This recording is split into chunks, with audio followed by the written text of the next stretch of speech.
Brandon, it's so great to be here with you today. It's a pleasure. So let's start off by talking to me about exactly what Meow does. Meow is a high-interest banking platform.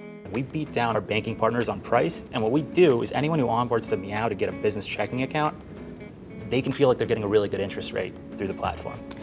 And how exactly are you doing that? So there's only been a few companies that have ever successfully attracted business banking deposits as a fintech facing the startup market. And so we had a lot of social proof with us when we went to these banking partners. So we said, look guys, if you guys give us a really good rate, we'll attract more customers to use your platform. And they said, okay, fine, let's see what you can do. Thankfully, we crossed over $1 billion in assets on the platform through that. So that's why we had leverage here. Very cool. Yeah. Now take me back to the beginning. I want to hear all about your founding story.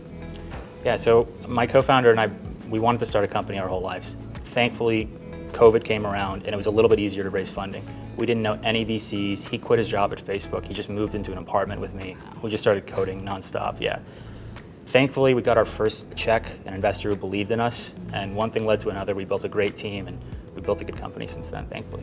What was it like, switching into entrepreneurship and taking on that challenge for the first time? It was terrifying, Yeah. I mean, quitting our jobs and not having any kind of fallback, any income, any plan really was kind of scary. It was like the abyss. It's like staring into the darkness and not knowing what's there. And we just kind of coded our way out of it. And thankfully we could see a light at the end of the tunnel, which was just our first customer. Tell me about how you came up with the name. The investors who passed on us, they said we would never see $1,000 come to Meow. We'd never see 100,000 with the name Meow. And we're over $1 billion on the platform. I still get questions about the name. Like, it's a happy, high ceiling. There's dopamine in the name. Yeah. When you say it, it just makes you happy. And if I was going for like a single or a double, I would have named it something more boring, right? But Bryce and I wanted to be a household name with unlimited potential. And why not just pick the happiest, highest ceiling name you could think of? Do you love cats? Is that why? I'm a dog person. It's Wow. a crazy thing, yeah. I like cats, yeah, they're fine. What's been the most challenging part about running Meow?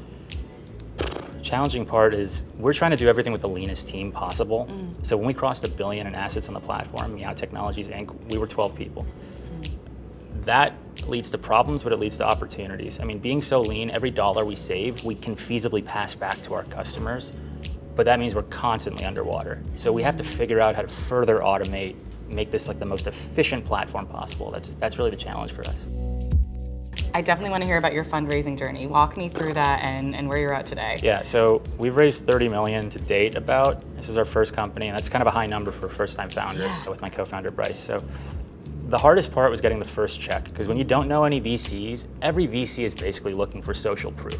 Yeah. Like, who else has invested in you? You don't have a good answer for that when you're starting out. So you have to find that one VC who believes in you before anyone else does, and that's super rare. That was a guy named Charlie Songhurst for us. And one thing led to another. When people saw Charlie invested, then it's like, okay, maybe I can invest too. And then it kept going and going, and thankfully we raised some money and we can do some big things with it, I think. Can you talk to me a bit about your competition? Who are they and what sets you apart from them? It's a good question. So my co-founder told me, look, we should never focus on the competition. Jeff Bezos says if you obsess over the customer, you don't even need to think about your competitors at that point. So there are major banks that are competing with us. There are major fintechs that are competing with us like ourselves that have $14 billion valuations, $100 billion valuations, thousands of people. And we're sitting here at 15 going head to head with them. But we just focus on the customers and they kind of guide us to the right path anyway. So we try not to think about competitors that much. That makes sense. Yeah. Is there any advice you would give your younger self the day before you started your company that you wish you knew now? I would say there's a difference between working hard and working smart. I felt like the longer hours I worked on something, the more it demonstrated like my knowledge on it. There's ways to be more efficient with your time without kind of hurting yourself over it. So I'd say time management's a big one. It's something you have to learn as a founder ultimately. And what would you like your legacy to be? Honestly, if we at the company, we just want to make an impact. We just get excited when people use the product, right? Yeah. And there's 30 million small businesses in America. Having people use Meow to access bank accounts through our platform, I mean, that would just light me up. If every business was using us, I mean, that's a great legacy to have.